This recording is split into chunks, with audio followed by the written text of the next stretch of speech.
Oke, selamat datang semuanya. Kita udah di pukul 8.30. Kita akan melihat lebih dahulu ini ya, saya akan share ini ya.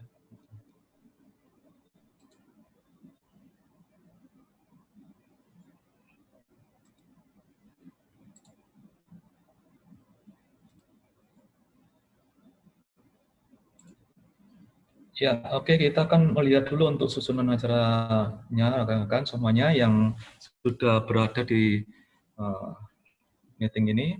Kita melihat bahwa di pukul 8.30 kita akan masuk untuk ini ya, rekan-rekan. Jadi saya mencoba jelaskan untuk ini. Bagaimana kita tahu tentang urutan dari acara yang kita lakukan dari 8.35, kemudian dilanjutkan 8.45 untuk masuk materi 1, kemudian di 8.95 di materi yang kedua, dan kita lakukan tanya jawab tepat 9.25 sampai 9.50, kemudian dilakukan proses tanya jawab, ya. Kemudian di feedback. Itu mungkin yang perlu diinfokan lebih dahulu ya rekan-rekan, karena nantinya supaya nanti bisa tepat waktu. Oke, selamat datang untuk yang baru hadir di tempat ini.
Oke, kita akan mulai rekan-rekan semuanya.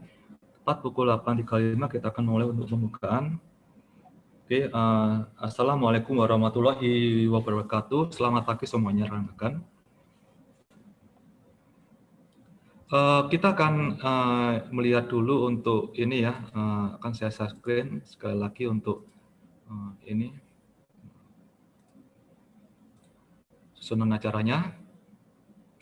Jadi data tertib yang akan kita tepati adalah diharapkan untuk kalian, kita semuanya untuk melakukan join event menggunakan nama asli yang terdaftar di form pendaftaran dengan nama peserta. Formatnya nama peserta, misalnya kita ada nama Budi Suryadi, maka yang dituliskan juga nama peserta lengkap. Apabila join event 15 menit sebelum acara dimulai. Ya. Kemudian apabila peserta ingin mengajukan pertanyaan, silakan menggunakan fitur raise hand. Mengirimkan pertanyaan dengan format nama, kemudian hubung pertanyaan. Yang keempat, peserta tidak boleh melakukan share screen tanpa persetujuan host. Yang kelima, peserta tidak boleh melakukan unmute audio tanpa persetujuan host.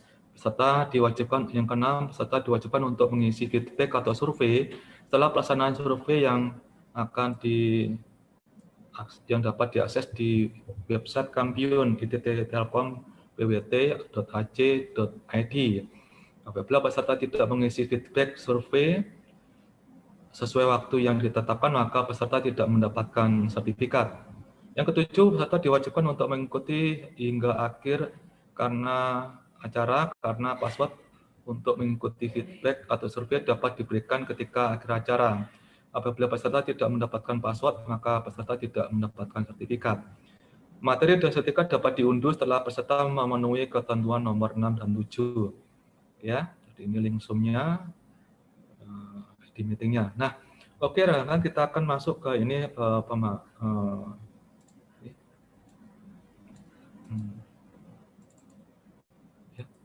Nah, saya akan mau coba untuk menjelaskan atau memperkenalkan tentang prodi sistem informasi, yaitu suatu prodi yang ada di salah satu prodi yang ada di Institut Teknologi Telkom Purwokerto. Di sini kita hubungkan dengan tema kita yang bisnis digital. Di sini akan ada beberapa mata kuliah yang berkaitan dengan topik kita hari ini, terutama yang berkaitan dengan bisnis digital. Dan di sistem informasi itu nantinya memberikan informasi atau waktu atau bahan mata kuliah atau yang sesuatu yang sesuai dengan kita hari ini. Nah, untuk prodi sistem informasi mungkin cukup sekian dan nanti bisa dicari info melalui kami di waktu yang lain. Nah, di program ini juga kita kenalkan untuk suhu. Apakah suhu itu? Di sini kita tahu merupakan lembaga training dan konsulting yang berpusat di kota Yogyakarta yang hadir untuk menawarkan solusi peningkatan komponen SDM yang komprehensif rekan-rekan untuk menjawab tantangan di era digital. Jadi visi suhu adalah menjadi lembaga pelatihan SDM dan konsultansi yang profesional, inovatif, integratif, dan mampu memberikan manfaat lebih baik bagi masyarakat. Nah, untuk jelasnya nanti bisa dilihat di website suhu.co.id ya rekan-rekan. Dan kita ke website untuk TLab. Nah, di sini kita bisa coba untuk memahami tentang TLab itu apa. Nah, TLab itu bisa merupakan suatu konsultasi atau yang bisa kita akses. Di sini merupakan sejak didirikan tahun 2009. Jadi TLab ini merupakan salah satu konsultan IT yang terus tumbuh. Salah satunya komitmen TLab adalah terus menciptakan inovasi di bidang IT. Saat ini TLab berlokasi di Yogyakarta dan Jakarta, rekan-rekan. Nah, visi TLab-nya adalah yaitu founder of the best technology companies in Indonesia. Sehingga yang akan diberikan pertama dari TLab adalah layanan utama, pengembangan aplikasi mobile, sistem informasi, sistem integrasi, dan pengembangan website. Nah, keahlian TLab adalah big data dan data visualisasi, kemudian microservice, Internet of Things, dan desain sprint.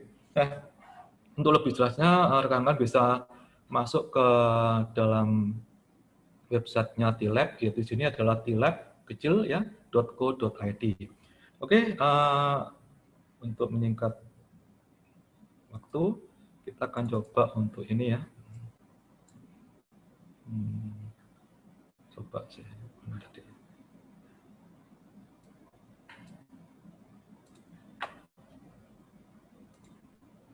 Ya, saya coba untuk bacakan kurikulum vitae dari pemateri hari ini, yaitu Mbak Artika Arista dari menjadi tempat tanggal lahirnya ada di Bantul 8 September 1993, agama Islam, warga negara WNI, kemudian status belum nikah, emailnya artika.arista@gmail.com, dan alamat KTP di Jalan Janur Kuning, RT 75, Perumahan Kasongan, Permai, Pendowo Harjo, Sewan, Bantul. Kemudian alamat sekarangnya ada di Gedongan RT 5, Bangun Jiwa Kasihan, Bantul, DI, Yogyakarta. Nah, beliau selama ini pendidikan dari mulai SD, SMP, SMA ada di Jogja, rekan-rekan. Kemudian di universitas juga sempat ada di sana selama 3 tahun. Kemudian melanjutkan S1 dari Diplomatika di UGM, di kampus Universitas Bina Nusantara dalam program studi Sistem Informasi, dan kemudian melanjutkan ke S2 atau Magister di Universitas Bina Nusantara juga dengan kampus yang sama. Nah, tanda jasa atau penghargaan yang didapatkan waktu di Diplomatika cum laude nilainya, kemudian juga di SI juga cum laude, kemudian di Universitas Bina Nusantara juga summa cum laude, luar biasa. Nah, di sini kita akan melihat penelitian dan karya ilmiah dari Mbak Arsita, yaitu Sistem Informasi Perpustakaan SMP Negeri 3 Kasihan, kemudian Manajemen Risiko Sistem Informasi pada PTI 23, PT 23, PT 123, kemudian identifikasi ke driver, dan lain. Nah, ini kita bisa melihat penelitian dan karya ilmiah yang sudah dilakukan oleh Mbak Artika Arsita. Untuk CV dari pemateri yang lain yaitu Mas Nirsan, itu saya belum dapatkan, jadi kiranya mungkin nanti bisa kita infokan lebih lanjut. Oke, karena kan kita sudah pukul 8.43, kita bisa lakukan ini sekitar 2 menit lagi, mungkin ada yang bisa diinfokan ke saya ya mungkin ya. Oke, coba saya cek ya.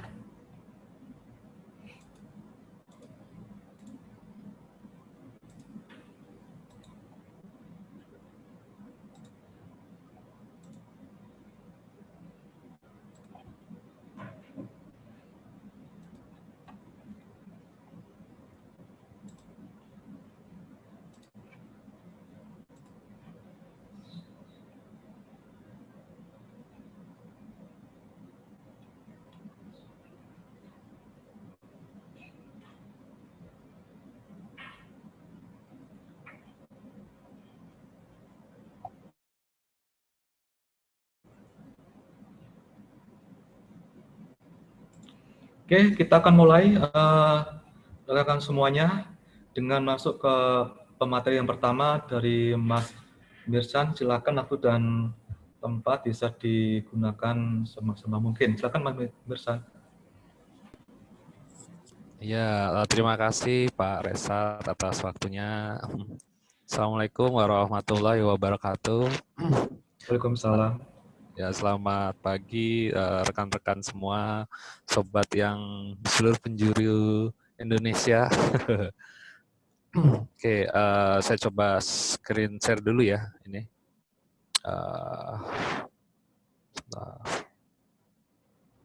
Nah, itu ya.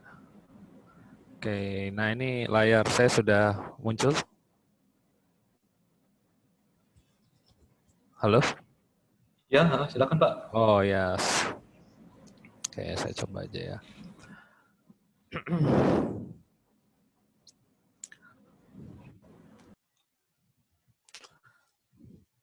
Ya, pertama-tama saya ucapkan terima kasih atas waktu yang telah diberikan kepada kami. Terima kasih kepada Pak Resat, Institut Teknologi Bandung, dan teman-teman semua yang sudah bersedia hadir. Ya, perkenalkan, nama saya Mizan Rizkia. Saat ini saya menjabat sebagai direktur di perusahaan Tilab.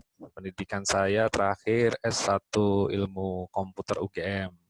Pengalaman saya sebenarnya dulu sama seperti teman-teman semua ya, dimulai dari mahasiswa, kemudian lulus jadi programmer tahun 2010, 2012, kemudian menjabat sebagai project manager di tahun 2012 sampai 2014. Kemudian saya menjabat sebagai general manager di Tilab 2014 sampai 2020, sampai akhirnya tahun ini saya diangkat sebagai direktur di Tilab. Mungkin nanti saya akan sedikit berbagi cerita mengenai kisah, bukan kisah ya, pengalaman saya ya sampai di posisi sekarang, gitu, supaya teman-teman bisa mungkin mengikuti jejak kami atau bahkan lebih baik daripada kami. Oke, lanjut lagi.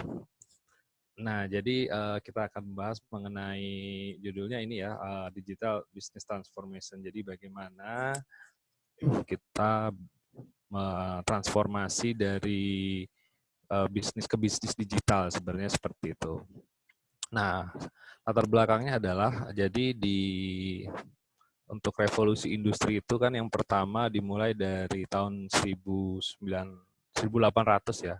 1800 itu dimulai dari mesin uap ya. Kemudian di revolusi industri kedua itu zaman pabrik ya. Jadi ada produksi massal gitu tahun 1990-an awal-awal. Kemudian yang ketiga itu dengan adanya komputer gitu. Komputer tahun 90-an gitu ya. Sampai akhirnya sekarang adanya internet gitu. Internet, sensor, internet of things dan macam-macam. Jadi saat ini tuh kita sedang memasuki revolusi industri keempat. Jadi 4.0 gitu ya istilahnya. Nah, jadi ini latar belakangnya. Nah, kemudian kita akan masuk ke sini, Making Indonesia 4.0. Jadi Kementerian Perdagangan membuat garis besar untuk membuat Making Indonesia 4.0 gitu. Nah, poinnya adalah ini sumbernya dari Kementerian Perdagangan. Jadi gimana nih caranya membuat Indonesia siap menyongsong revolusi industri keempat? Yang pertama, Indonesia itu harus jadi top global economy berdasarkan PDB. Jadi pendapatan bruto ya, pendapatan domestik bruto. Jadi target yang ingin dicapai seperti ini. Caranya gimana? Jadi kita harus net export contribution to GDP. Jadi dari GDP itu ekspor 10% ya. Jadi kita harus meningkatin ekspor, kota kuncinya itu. Kemudian yang kedua ini menarik, dua kali productivity cost. Artinya gimana caranya dengan sumber daya yang ada, dengan bantuan teknologi, cost itu misalkan sama tapi hasilnya bisa 2 kali lipat. Nah, ini maksudnya ini. Jadi 2 kali productivity cost ratio. Jadi dengan cost yang sama kita bisa meningkatkan hasil 2 kali lipat lebih banyak ya. Gitu dengan bantuan teknologi. Kemudian 2% akan di-spending atau dibelanjakan untuk research and development. Seperti itu. Jadi ini kerangka dari Menteri Perdagangan untuk membuat Indonesia siap menyongsong revolusi industri keempat. Nah, ini sudah dirumuskan gitu. Jadi ada beberapa industri yang memang berkontribusi besar ya di Indonesia itu. Ada 5 bidang, salah satunya food and beverage, tekstil, otomotif, elektronik, sama chemical. Ini kelima ini termasuk yang 60% terbesar ya, menyumbang pendapatan domestik di Indonesia. Itu ingin menggenjot 5 industri ini, yaitu tadi dengan misalnya kalau food beverage ini dengan wearable gitu kan. Maksudku ini didukung ya dengan IoT, advanced robot, kan aplikasi gitu kan, 3D printer dan wearable device gitu. Jadi kelima ini tuh ingin digenjot dengan beberapa teknologi-teknologi baru seperti ya ini tadi yang sudah disebutkan gitu kan. Nah, dari situ ada kita perlu mengetahui juga ya. Jadi selain tadi di arah industri seperti itu, terus arah pembangunan sebenarnya kemana sih gitu. Nah, arah pembangunan pemerintah berdasarkan Bappenas ya kan, Badan Pembangunan Nasional ini ada banyak ya. Jadi kayak akses perumahan dan bla bla bla ini, konektivitas, sektor ekonomi.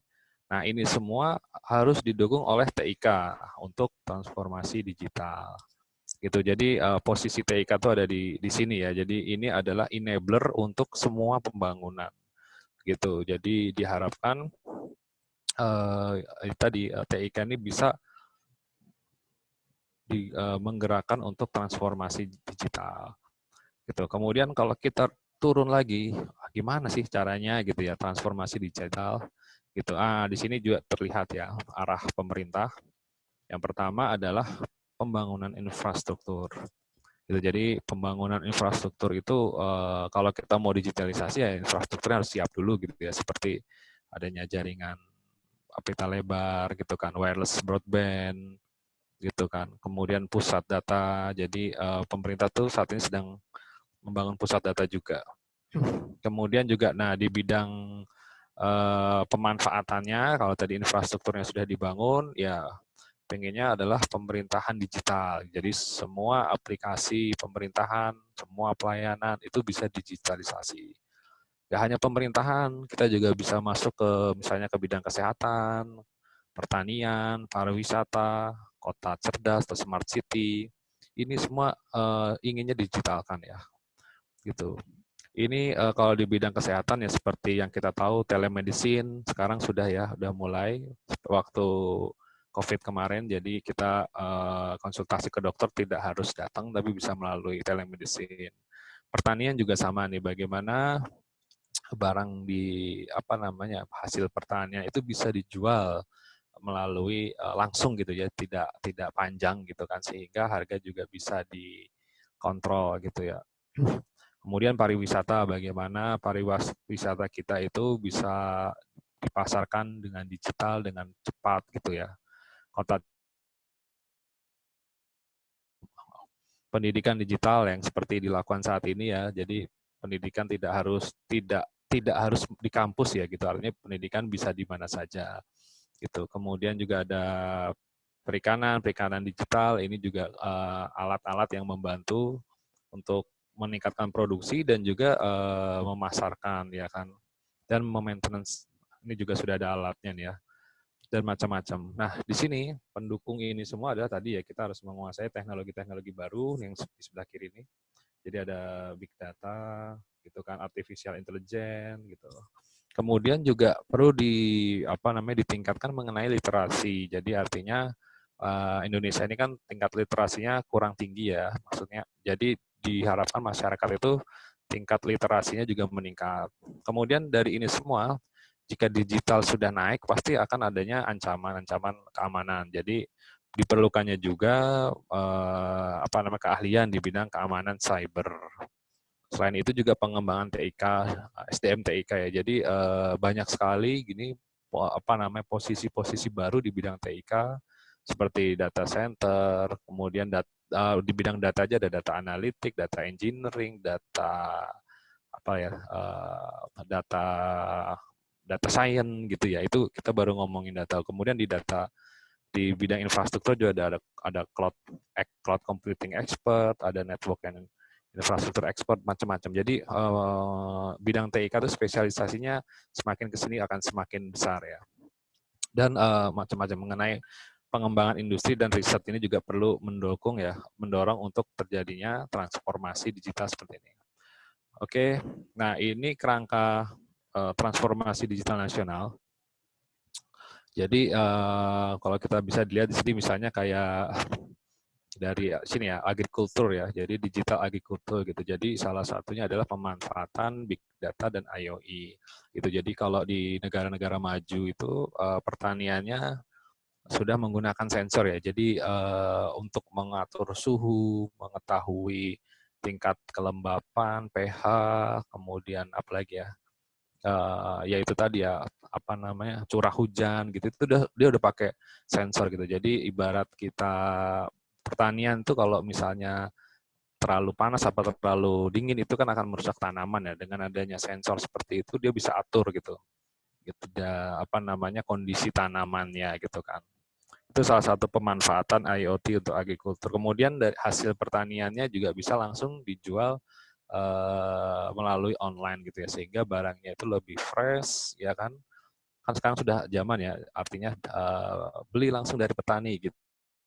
Hari ini besok langsung diantar dan barangnya itu benar-benar diambil dari pasar gitu. Jadi ini semua butuh bantuan IT. Kemudian di bidang digital government.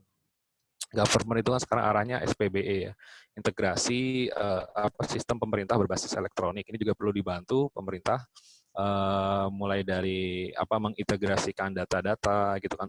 Kemarin saya sempat berkunjung ke Kabupaten Banyuwangi. Di sana aja ada sekitar 70 aplikasi, 70 sampai 100 aplikasi untuk satu kota gitu. Jadi banyak sekali aplikasi yang harus dibuat, di maintenance gitu kan. Kemudian sekarang arahnya SPBE jadi diintegrasikan. Jadi kita harus berpikir bagaimana tuh mengintegrasikan atau mengatur data ya dari 70 aplikasi itu gitu. Contohnya itu ya untuk digital government. Di bagian digital health gitu kan. Di sini juga yang dulunya data-data pasien itu bentuknya kertas gitu kan. Di sini diharapkan jadi bentuk digital gitu. Nah, gunanya apa kok data medical record itu di bidang digital? Ini bisa dipakai untuk penelitian gitu kan. Jadi kita bisa mengetahui kecenderungan atau bisa kita mendapatkan insight misalnya penyakit ini gitu kok. Penyakit ini tuh gejalanya apa sih sebenarnya? Jika kita tahu mengumpulkan data secara digital itu nanti akan membentuk pola-pola sehingga bisa didapat insight, oh ternyata kalau penyakit ini tuh gejalanya seperti ini gitu. Nah, gitu. Jadi perlu didukung di data driven ya. Jadi di digital health seperti itu. Kemudian di digital edukasi, saya rasa ini sudah teman-teman sudah merasakan sendiri ya manfaatnya digital, apalagi pada saat COVID ini terjadi lompatan-lompatan yang dulunya kita nggak terbiasa webinar, sekarang kita harus webinar di mana-mana seperti itu kan. Terus tugas juga yang biasanya harus ke kelas sekarang harus bisa online dan sebagainya. Kemudian di bidang logistik, nah di bidang logistik juga sekarang sedang revolusi besar-besaran ya. Jadi bagaimana barang itu bisa dikirim dengan cepat, tepat, bisa di tracking gitu. Itu semua dengan bantuan ya tadi logistik ya. Jadi bahkan sampai kita tahu stok, ini stoknya ada di mana, jumlahnya berapa. Nah ini juga penting, ini salah satunya untuk menstabilkan harga ya. Misalnya kalau gampangannya itu kayak istilahnya persediaan beras nasional gitu ya. Gimana kita bisa tahu stoknya ini kurang apa enggak gitu kan, misalnya di sana ada berapa. Nah ini semua dengan adanya digital seperti ini bisa terbantu ya. Kemudian digital procurement itu pengadaan, ini juga memudahkan untuk pengadaan. Terus di digital commerce, nah ini yang security-nya ya. Gimana kita bisa belanja dengan aman gitu, salah satunya seperti itu. Dan digital culture gitu. Ini juga jadi salah satu isu, artinya walaupun kita transformasi ke digital, tapi bagaimana budaya kita gitu. Nah, itu tadi kerangka nasional ya kan. Terus ya memang kalau kita petakan ya 4 teknologi ini yang memang lagi teknologi baru yang memang perlu kita tuju ke sini ya, karena beberapa negara maju sudah ke arah sini dan Indonesia juga sepertinya baru mulai ke arah sini gitu. Jadi teman-teman jika ada yang tertarik di bidang big data, IoT, cloud computing, ini bisa bisa langsung melakukan riset-riset di bidang ini. Mungkin kayak sekedar gambaran, kalau big data itu kan kita bagaimana menghandle data yang ukurannya itu tidak lagi kecil ya. Jadi biasanya big data itu udah ukurannya penta gitu kan. Jadi kalau ibaratnya flash disk itu atau hard disk itu giga, berarti kan di atasnya giga ada tera. Nah, di atasnya tera itu penta gitu ya, pentabyte gitu. Jadi big data itu sudah pentabyte gitu. Dan servernya itu nggak hanya satu, biasanya dikelola oleh banyak server. Nah, IoT itu mungkin ini Internet of Things. Internet of Things itu artinya biasanya ini melibatkan sensor-sensor gitu ya. Jadi ya tadi saya seperti bilang di bidang pertanian, misalnya dipasangin sensor gitu kan, kelembapannya berapa. Nah, dari sensor itu dia menangkap data, kemudian datanya itu dikirimkan gitu, misalnya ke dashboard atau ke internet gitu ya. Ini juga, nah tantangannya sebenarnya nggak hanya di teknologi, tapi juga di tadi ya konektivitas ya. Misalnya kita di apa, misalnya ada juga yang di sawit gitu, misalnya sawit itu lahannya kita kalau bayangin itu ada puluhan hektar atau bahkan ratusan. Nah itu gimana kita masang internet di situ gitu. Nah ini ada teknologi baru seperti teknologi LoRa, long range gitu ya. Jadi itu mirip seperti Bluetooth tapi dia bisa jaraknya bisa sampai jauh gitu loh. Itu macam-macam di teknologi LoRa ini, IoT ini. Kemudian untuk cloud itu kita zamannya kalau dulu itu satu aplikasi satu server ya kalau di pemerintahan itu. Jadi mau bikin aplikasi itu satu aplikasi satu server. Tambah lagi jadi banyak gitu. Nah, bayangin kalau kemarin di Banyuwangi itu ada 70 atau ada 100 aplikasi, berarti ada 100 server itu. Wah, penuh sekali. Nah, dengan adanya teknologi cloud yang sekarang ada virtualisasi, jadi tidak perlu seperti itu. Jadi servernya dijadikan satu, kemudian divirtualisasi. Jadi tidak harus satu aplikasi satu server. Gitu. Jadi bisa dibuat virtual mesin gitu kan. Seperti itu. Kemudian juga di sini ada udah zamannya hybrid ya kalau sekarang cloud itu. Jadi nggak hanya di satu tempat, misalnya kita di tempat lain gitu. Kalau secara teori itu biasanya backup itu atau data recovery disaster itu harus sekitar 80 kilo jaraknya. Misalnya kita taruh di Purwokerto, satunya lagi di Jakarta gitu. Nah, dan itu harus jalan bersamaan. Jadi kalau satu mati, misalnya atau ada gempa, ada bencana alam, yang satu lagi masih jalan. Nah, jadi banyak sekali dari teknologi cloud ini. Kemudian untuk artificial intelligence itu salah satunya mungkin yang sudah jelas dipakai itu elektronik tilang ya. Jadi kalau misalnya teman-teman naik mobil, kemudian kena kamera nggak pakai nggak pakai sabuk itu nanti bisa tahu gitu. Oh, ini nggak pakai sabuk gitu. Jadi nanti sistemnya itu langsung otomatis ngirim surat tilang gitu ke berdasarkan plat nomor mobilnya yang dibaca melalui kamera. Itu salah satu bentuk artificial intelligence ya. Atau menghitung jumlah kendaraan. Kalau di tol gitu kan biasanya harus mudik, ada 100.000 mobil harus mudik gitu.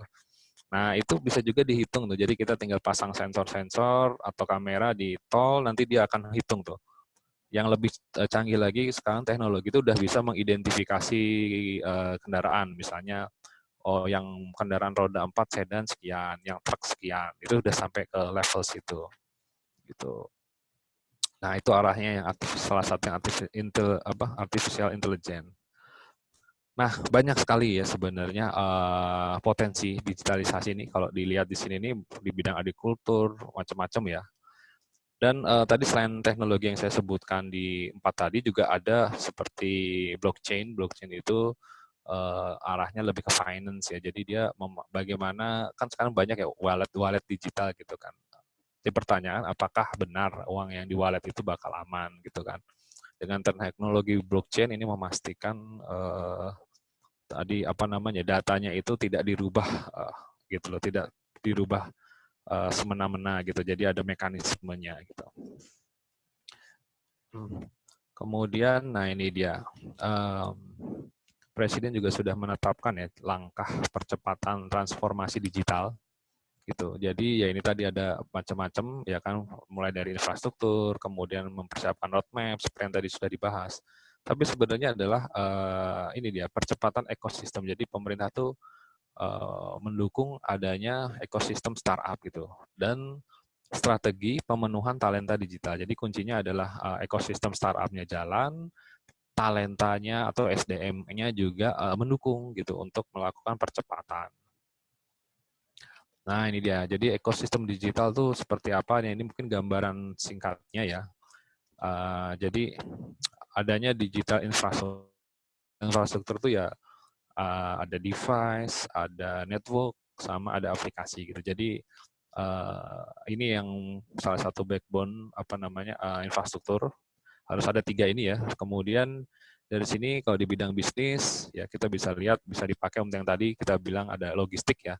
Physical good ya gimana caranya berpindah gitu kan. Kemudian penjualan gitu kan, gimana kita ngejual digital macam-macam di sini gitu kan. Kemudian ini yang B2B, jadi bisnis ke bisnis. Terus bagaimana yang bisnis to konsumen, ya sama, ini juga bisa lewat e-commerce gitu kan, dan lain sebagainya nih. Jadi ekonomi digital seperti ini. Dan ini melibatkan banyak sektor, mulai dari masyarakat, pemerintahan, bank, ya tadi yang pembuat aplikasi, jaringan, kemudian manufaktur handphone gitu. Jadi banyak sekali teman-teman kalau mau kontribusi di ekonomi digital tuh tinggal pilih. Jadi teman-teman mau di bagian mana gitu. Kalau kami di T-Lab saat ini mengambil di bidang ini, pembuatan aplikasi gitu saat ini. Nah, dari sini ada yang beberapa kita memang untuk Muslim lifestyle gitu, seperti Kesan kita buat juga di aplikasi itu. Kemudian juga kita bikin di dalamnya juga di situ ada marketplace. Kemudian juga kita pernah membuat semacam Gojek atau Grab namanya Antrin gitu juga untuk untuk tadi logistiknya gitu. Macam-macam yang kalau dari kami pribadi sudah mencoba berkontribusi gitu kan. Nah, mungkin dari teman-teman kalau ada yang misalnya minat di bidang infrastruktur, bisa nanti yang levelnya di ini tadi di network ya, gitu. Atau mungkin di data center gitu. Dan nggak melulu harus di, misalnya macam-macam ya. Industrinya juga bisa di government atau bisa di finance gitu. Jadi banyak kontribusi teman-teman untuk mendukung ekosistem ekonomi digital. Nah, dari sini saja, tadi kita lihat ya, kan kuncinya ada dua, yaitu percepatan ekosistem, ekonomi digital, sama satu lagi adalah mempersiapkan talenta. Ini data yang saya dapat dari Kominfo 2020, jadi dalam 2020 saja itu yang dibutuhkan untuk lulusan universitas dan pokoknya talenta digital itu sebanyak 600.000 ini yang dibutuhkan. Sedangkan di Indonesia sendiri diperkirakan lulusan perguruan tinggi dan SMK di bidang itu digital tadi itu atau IT itu sekitar 400.000. Sebenarnya ini masih kurang gitu ya. Gitu. Jadi masih kurang banyak gitu, masih kurang banyak. Jadi artinya ya bisa jadi yang ada ini diminta untuk gitu kan, lebih smart lagi gitu untuk menutupi kekurangan talenta ini gitu karena pemerintah kan butuh cepat gitu. Kalau sekarang Jokowi kan artinya harus cepat-cepat gitu ya. Dan selain pengetahuan tadi di bidang TIK juga ini kompetensi-kompetensi yang perlu dikembangkan seperti pengetahuan ya, ini jelas ya, pengetahuan di bidang TIK, kemudian ada kemampuan gitu. Jadi selain pengetahuannya luas, keahliannya juga dia bisa gitu. Jadi dia bisa misalnya pengetahuan di bidang di bidang data big data itu dia luas gitu.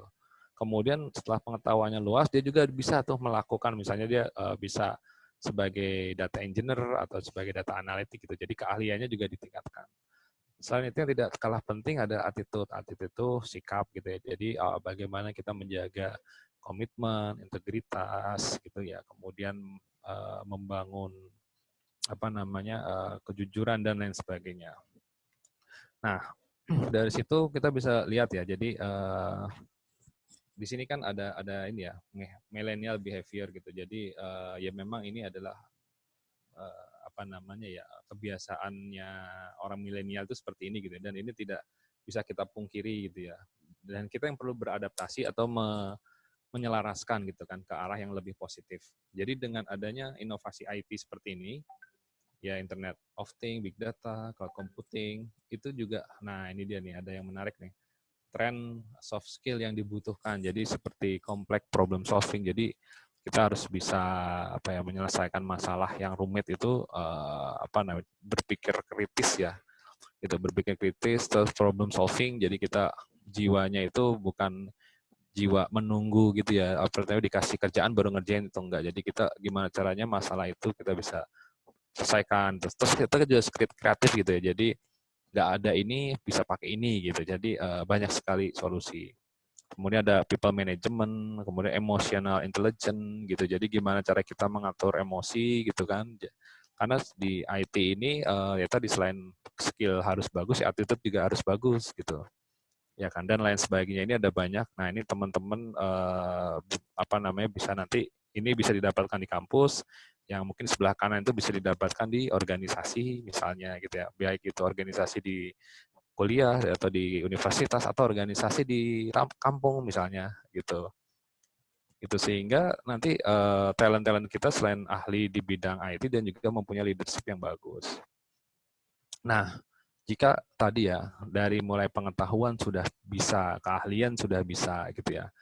Jadi nanti ini kalau digabungkan, pengetahuan dan keahlian digabungkan itu jadi akan menghasilkan inovasi gitu. Jadi nanti ada teman-teman ide, jadi ada istilah tuh gini, kalau di dunia IT itu ide itu murah gitu.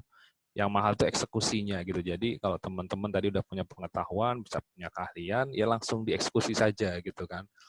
Gitu. Kemudian dari dieksekusi itu nanti bisa dibuat jadi wirausaha gitu. Nah, di sini juga ada sih beberapa yang baik step-stepnya kalau misalnya kita mau sampai ke level industri ya. Jadi dari ide kemudian dipelajari sampai akhirnya kita bikin produk, biasanya MVP gitu ya, minimum viable product itu. Jadi produk prototipe awal gitu. Dari produk prototipe awal nanti bisa dikembangkan lagi, apakah ini layak untuk diteruskan ke market gitu kan, dan lain sebagainya gitu. Jadi ya ini tadi ya, mulai dari ide, prototipe, kemudian diindustrialisasi, dibuat massal, baru dikomersialisasikan.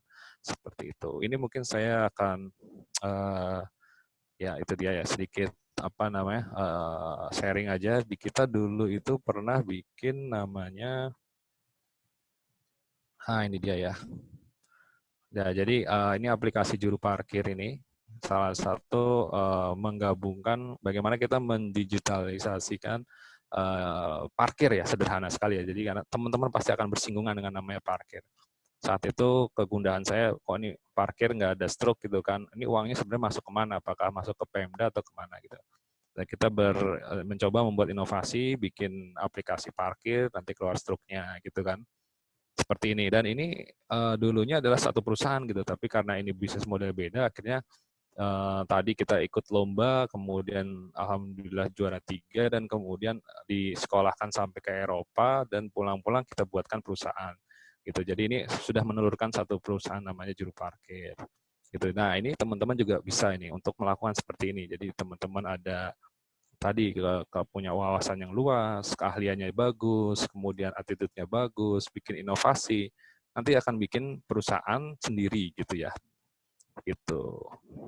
Mungkin itu ya. Jadi teman-teman bisa ya tadi ya, mengembangkan idenya gitu kan, terus langsung action gitu. Jadi jangan nunggu disuruh dulu, itu langsung inisiatif dan action. Mungkin itu saja dari saya, kurang lebihnya mohon maaf, terima kasih. Saya kembalikan ke moderator, monggo. Iya, terima kasih Mas Mirsan, luar biasa ini pengalamannya, sharingnya. Mungkin nanti bisa disiapkan rekan-rekan untuk bisa membuat pertanyaan. Hubung kita juga melihat materi ini menarik untuk kita nantinya setelah kita selesai dalam perkuliahan. Materi yang kedua yang berkaitan dengan bisnis digital itu yang dilanjutkan oleh Mbak Arsita, Mbak Atika Arsita. Silakan langsung aja Mbak untuk bisa dimulai untuk materi yang kedua.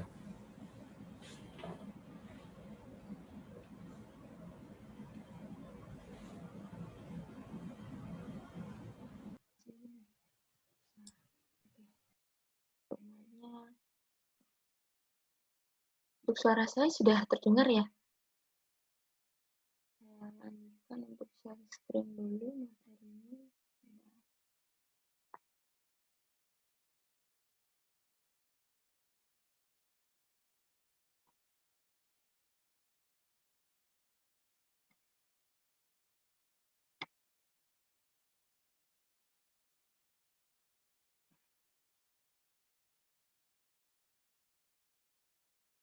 Apakah sudah terlihat materinya?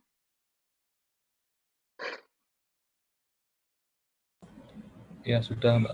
Silakan. Oke, terima kasih Pak. Ya. Assalamualaikum warahmatullahi wabarakatuh. Terima kasih atas kesempatan yang diberikan dari moderator ya. Untuk saya melanjutkan materi yang kedua ya. Perkenalkan, nama saya Artika Arista. Saya adalah salah satu staf pengajar di Institut Teknologi Telkom Purwokerto.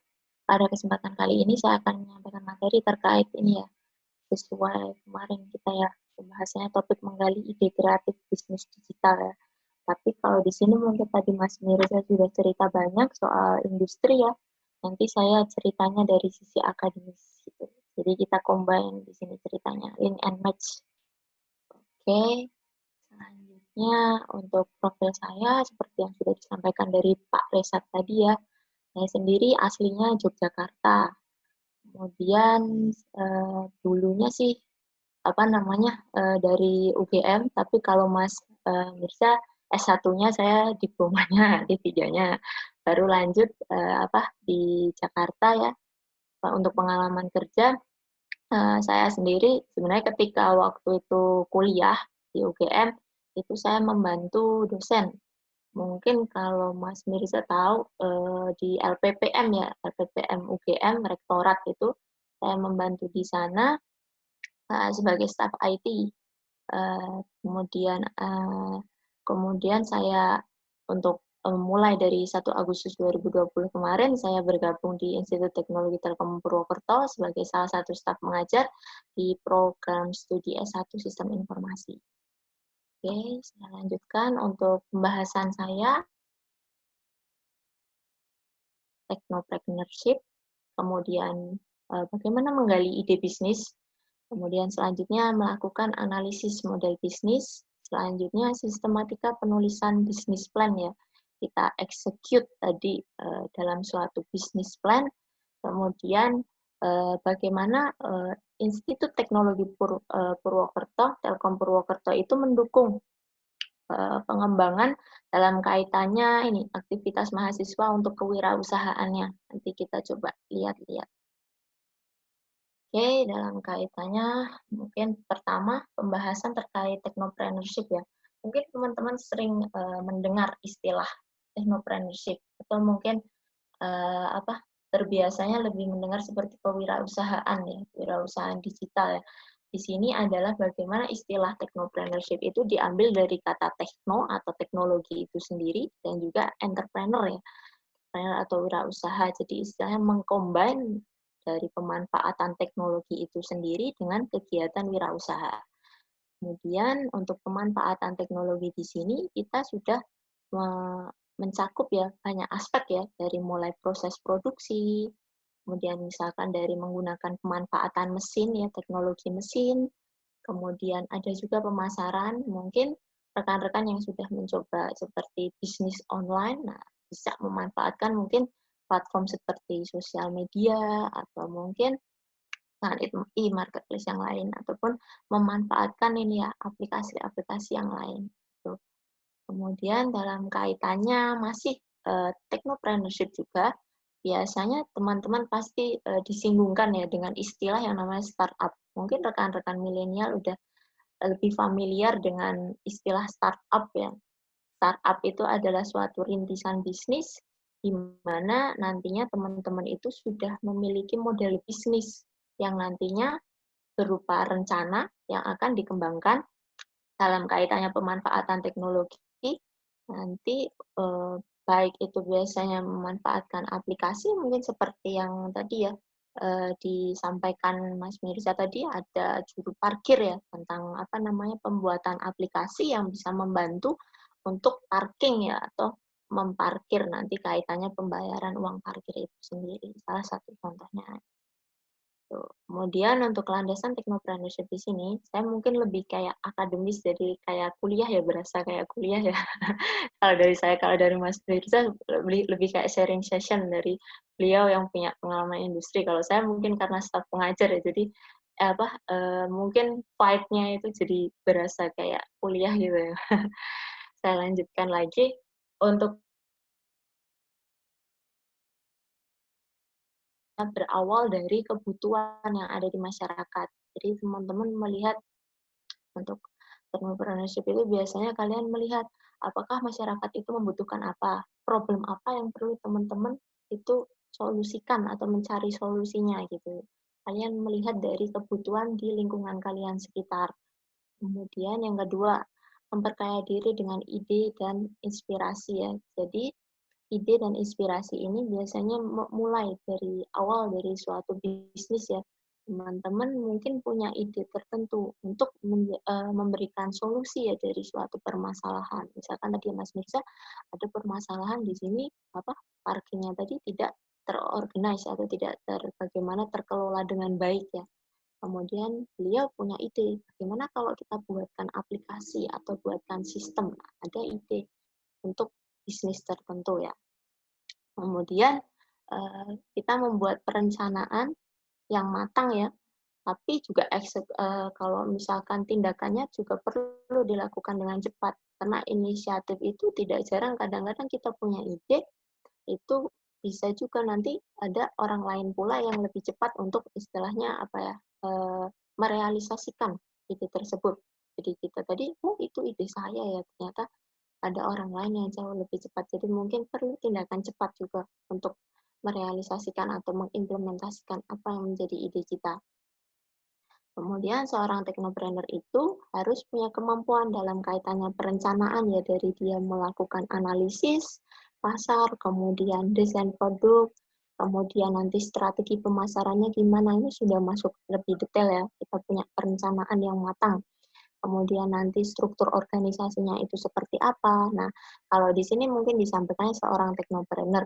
Kadang-kadang tidak jarang teman-teman mungkin ketika kalian membuat suatu ide ya, itu kan kalian tidak harus sendiri. Maksudnya kalian bisa join dengan teman-teman yang lain. Jadi kalian tidak harus punya kemampuan menganalisis sendiri, tapi kita bisa bekerja sama dengan rekan kita yang mungkin dari ekonomi gitu, yang bisa mungkin melakukan analisis, kemudian dari marketing ya, mereka punya kemampuan bagaimana pemasaran yang baik gitu. Kemudian mungkin dari IT punya kemampuan skill untuk mengembangkan aplikasi. Jadi kita perencanaannya jauh lebih baik lagi ketika kita bisa dalam satu tim. Kemudian tambahkan value pada produk. Jadi di value di sini bisa saja produk atau jasa yang kita tawarkan itu punya kesamaan ya dengan yang lain ya. Belum tentu hal itu ada peluang atau tidak. Nah, tergantung bagaimana kita membuat keunikan. Ada suatu nilai value yang akan kita berikan. Misalkan suatu game itu kita cuma buat game untuk fun aja. Nah, coba kita combine dengan nilai-nilai, misalkan ada nilai edukasinya. Jadi ada nilai keunikan tersendiri di dalam game itu yang dirasa memberikan suatu nilai plus ya, value berbeda, keunikan tersendiri gitu. Yang mungkin orang lain itu memandangnya sebagai, wah ini tidak hanya fun, tapi juga ada nilai pendidikan atau edukasinya. Selanjutnya untuk peranan teknopreneurship di masyarakat, itu kita lihat dari secara ekonomi ya. Secara ekonomi mungkin terlihat ya dari peningkatan efisiensi dan juga produktivitas ya. Kita melihat bahwa dengan pemanfaatan, misalkan tadi ya ada startup, pemanfaatan mungkin teknologi aplikasi, di mana nanti ada suatu peningkatan efisiensi dan juga produktivitas dari masyarakat untuk nanti pada akhirnya memberikan peningkatan pendapatan. Kemudian menciptakan lapangan kerja baru. Nah, ini misalkan seperti teman-teman kita lihat, seperti mungkin salah satu contoh Gojek ya. Gojeknya itu bisa membuka lapangan pekerjaan baru untuk rekan-rekan mitra driver gitu. Jadi membantu ya, termasuk di sini yang meningkatkan pendapatan juga ya, kesejahteraan masyarakat. Kemudian menggerakkan dan menciptakan peluang bisnis pada sektor ekonomi yang lain. Jadi teknopreneurship ini tidak hanya di ranah mungkin ekonomi ya atau mungkin teknologi saja, tapi tadi juga Mas Mirza menyinggung terkait mungkin kesehatan. Teman-teman juga ada kan teleconference di kondisi pandemik ini, teman-teman kita ikut juga terbantu ya dengan aplikasi-aplikasi yang kita bisa gunakan tanpa harus misalkan datang ke rumah sakit misalkan. Kemudian bisa juga dari segi kita sendiri ya, mungkin ketika perkuliahan atau sekolah kita bisa menggunakan webinar ya. Jadi tidak harus datang ke kampus atau datang ke sekolah, tapi kita tetap bisa belajar. Selanjutnya untuk kriteria inovasi yang bermanfaat bagi masyarakat, di sini diharapkan inovasi-inovasi itu memenuhi suatu kriteria yang memberikan manfaat ya. Yang pertama itu dikatakan bahwa bermanfaat itu memberikan solusi yang lebih baik dan efisien. Jadi ada suatu peningkatan solusi ya. Jadi mungkin yang tadinya misalkan masih manual, nah ada suatu teknologi digitalisasi. Selanjutnya untuk menjawab permasalahan dan memenuhi karakteristik kebutuhan masyarakat. Nah tadi seperti yang kita punya ide itu kalau bisa mungkin bermula dari kebutuhan ya. Jadi kita bisa melihat kondisi di sekitar kita, mungkin ada permasalahan-permasalahan tertentu yang mungkin kita ada solusi yang pengen kita coba tawarkan gitu.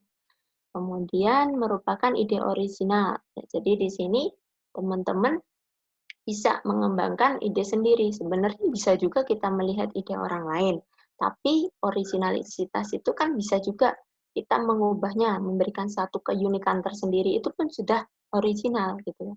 Dalam artian kita memberikan suatu nilai, misalkan tadi game yang biasanya fun, kita tambah nilai edukatifnya misalkan. Gitu. Kemudian dapat diterapkan ke pasar dan memenuhi kriteria kelayakan ekonomi. Nah ini untuk mungkin dalam kaitannya pemasarannya ya. Kemudian skala pasar dan skala manfaat yang memadai. Ini ada penilaian manfaat ya. Skala manfaat, jadi keuntungan yang diperoleh. Selanjutnya dapat dipasarkan untuk produk dan desanya. Ini ada kaitannya dengan penilaian tadi. Kemudian meningkatkan produktivitas pendapatan dan lapangan kerja bagi masyarakat. Nah, di sini poin utamanya ya, di mana kita berusaha untuk membantu meningkatkan kesejahteraan masyarakat melalui solusi ya dari ide yang kita tawarkan dari permasalahan yang ada di sekitar kita.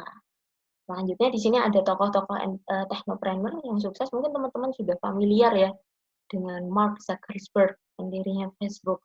Teman-teman kenal ceritanya dari mismatch ya, jadi nyocokin gambar gitu, terus akhirnya sampai dikembangkanlah Facebook itu sendiri. Kemudian dari lokal sendiri ada ini ya Pak Andrew Darwis, pendiri dari Kaskus ya, yang berawal dari Kasakusuk atau istilahnya forum untuk bertukar berita terkait Indonesia. Nah, akhirnya mencapai suatu kesuksesan ya. Kemudian ada bola Tokopedia di sini yang dikembangkan oleh Pak William Tanuwijaya. Nah, ini senior saya ya, sama-sama dari BINUS.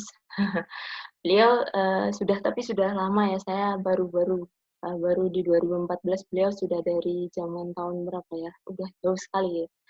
Beliau mengembangkan Tokopedia yang berawal beliau konsepnya itu dari mungkin Amazon ya. Beliau pengen bikin originalitas, keunikan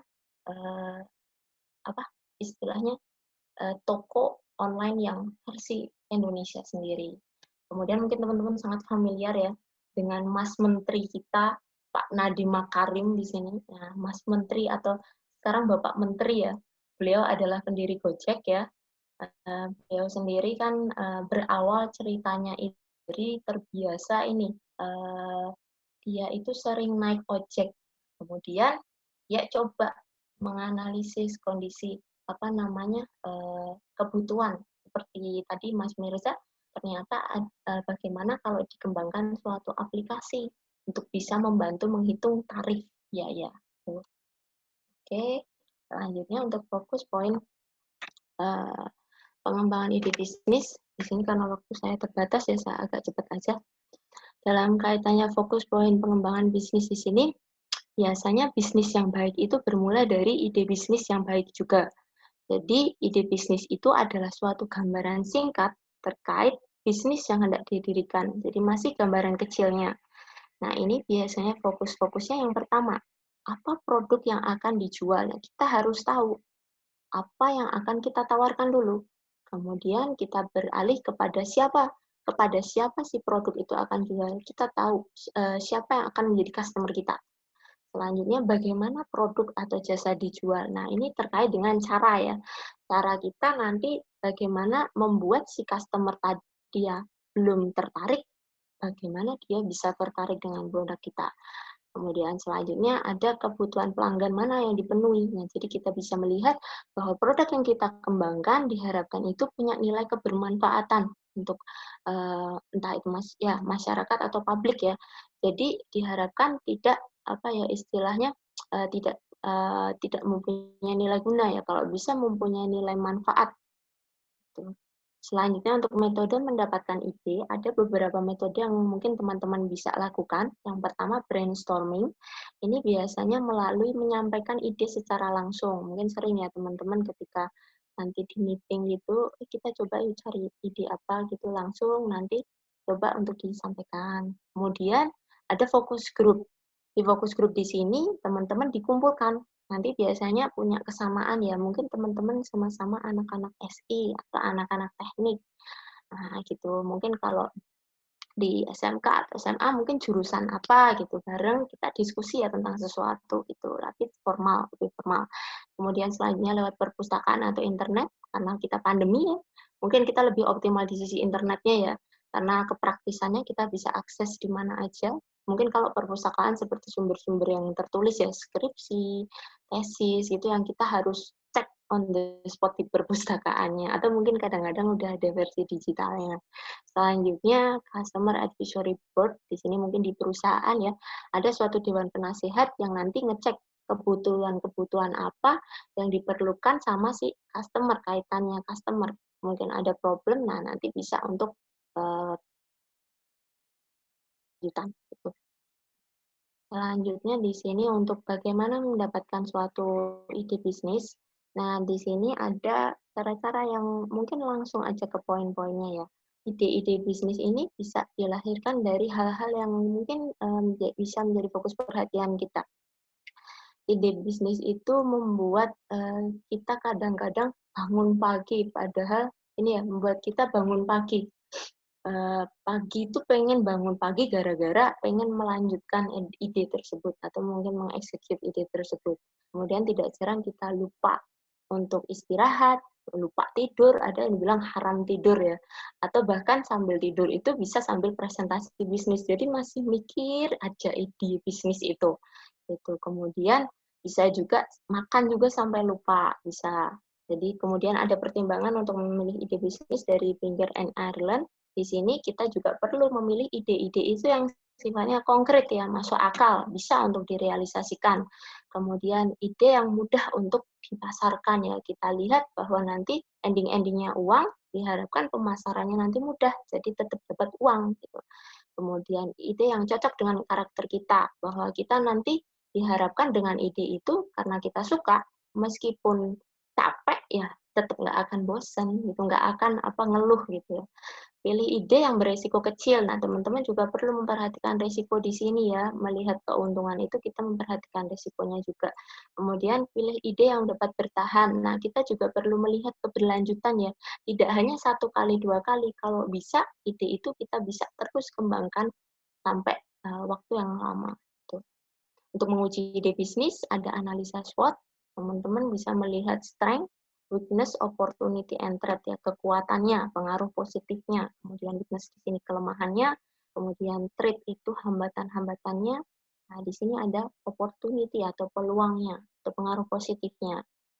Kemudian di sini aspek yang dikaji dalam studi kelayakan usaha. Nah, teman-teman bisa melihat di sini pertama pasarnya. Pasarnya itu dalam kaitannya nanti karakteristik pasar itu sendiri. Selanjutnya untuk teknis dan produksi, nah ini dalam kaitannya produknya, yang nanti pengembangan produk itu seperti apa, kemudian manajemennya, manajemen di sini kaitannya mungkin tata kelola ya untuk mengendalikan si bisnis itu sendiri. Selanjutnya keuangan ini kaitannya duit, dana, kemudian modal ya, di situ pendanaan, selanjutnya hukum dan perizinan, di sini kaitannya dengan izin, persyaratan mungkin ya, yang perlu diajukan ketika kita punya bisnis ya. Kemudian aspek lingkungan di sini dalam kaitannya kita lihat kondisi masyarakat sekitar atau mungkin ekologi model bisnis. Nah, model bisnis adalah metode dalam melakukan bisnis ya, mana kita mendapatkan pendapatan untuk bertahan. Nah, di sini kita bisa melihat biasanya kita menggunakan ini ya, bisnis model kanvas atau model bisnis kanvas secara bahasa Indonesianya. Kita melihat aspek-aspek yang ada pada gambar dari mungkin ini customer segmentation. Nah, customer segmentation-nya seperti apa, kemudian value-nya seperti apa yang diperoleh, dan channel ya, hubungan channelnya seperti apa, customer relationship di sini hubungan dengan pelanggan itu bagaimana. Nah, kemudian nanti dalam kaitannya mungkin ini ya, pembiayaan dan juga ada juga ini ya, revenue pendapatan. Nah, kalau key activities di sini adalah aktivitas-aktivitas yang utama ya di dalam bisnis.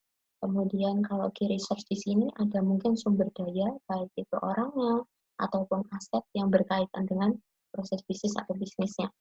Kalau ini key partners ini bagaimana kita membangun kemitraan dengan di luar dari perusahaan atau organisasi dengan mitra luar.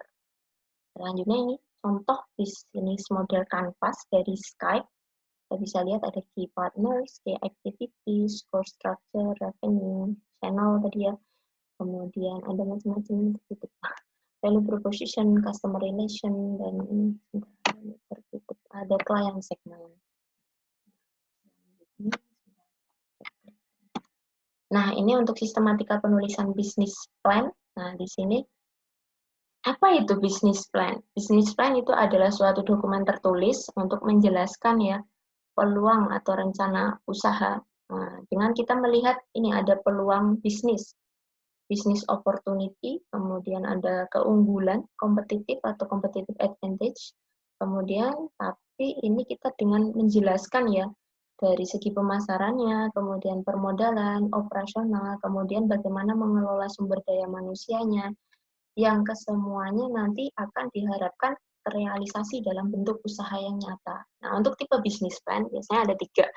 Summary, ini hanya 10-15 untuk menuliskan ide bisnis. Biasanya ini teman-teman yang ikut kompetisi ya nanti untuk melihat apakah investor itu tertarik atau tidak dengan ide kita. Selanjutnya ada full business plan. Nah, di sini sudah formatnya mungkin 25-35 halaman, misalkan untuk ini ya pengajuan modal ketika bisnis itu sudah berjalan.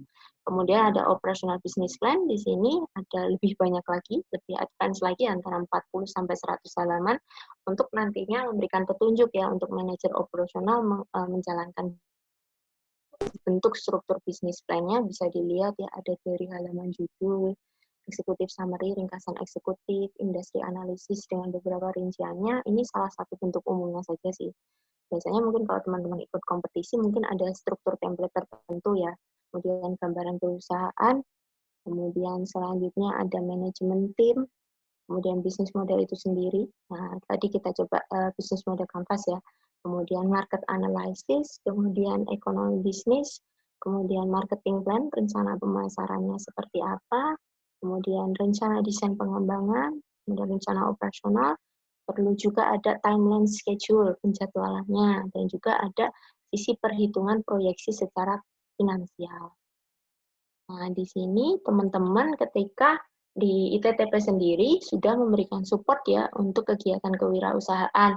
Salah satunya teman-teman bisa mengakses di inovasi IT Telkom, PWT Asia ID. Di sini ada websitenya Sentra Inovasi ya. Salah satu inkubator kewirausahaan milik ITTP. di mana nanti akan bisa memberikan layanan inkubasi bisnis, HKI dan paten, produk inovasi, maupun pelatihan workshop terkait inovasi. Kemudian untuk di ITTP sendiri juga sudah mensupport dalam kaitannya bisnis digital. Ada salah satu mata kuliah yang didapatkan di semester 5, yaitu bisnis dan kewirausahaan SI. Nah, jadi teman-teman nanti bisa belajar lebih lanjut terkait bagaimana bisnis dan kewirausahaan dengan 2 SKS nih. Menarik sepertinya. Kemudian di sini ada juga nih saya sertakan dari tadi kita coba belajar tentang bisnis plan, ada beberapa lomba ide bisnis yang masih sepertinya diselenggarakan ya teman-teman masih bisa ikut. Silahkan ini ada Cekna Innovation Challenge, ini berakhir di 22 November. Kemudian ada pula Startup Digital Bootcamp Pitching Contest, ini berakhir di 30 November. Kemudian ada ini Business and Management Case Writing. Nah, ini sampai 4 Desember. Kemudian ada pula Astra Startup. Nah, di sini berakhir di ini ya 20 November. Kemudian ada Astra Startup Challenge, nah 29 Januari 2020. Nah, saya kira itu cukup ya gambarannya buat teman-teman terkait ide bisnis digital dari saya. Saya kira udah cukup lebih banyak waktu. Saya kelebihan waktu. Saya kira sudah saya cukupkan sekian ya. Terima kasih. Saya kembalikan ke Pak Reza untuk moderatornya. Silakan. Iya, terima kasih. Terima kasih. Cukup untuk informasi yang kita dapatkan dengan semuanya. Dari sisi praktis, Mas Misan, yang diterima rekan-rekan semuanya di kampus itu sudah disampaikan oleh Mbak Arsita. Nah, mungkin kita masuk ke sesi tanya jawab ya. Saya akan buka pertanyaan untuk mungkin 3 pertanyaan ya, nanti ya, mungkin 3 aja ya mungkin karena kita mengingat waktu yang cukup pendek. Silakan rekan-rekan yang mungkin bertanya melalui chat atau mungkin langsung raise hand. Silakan.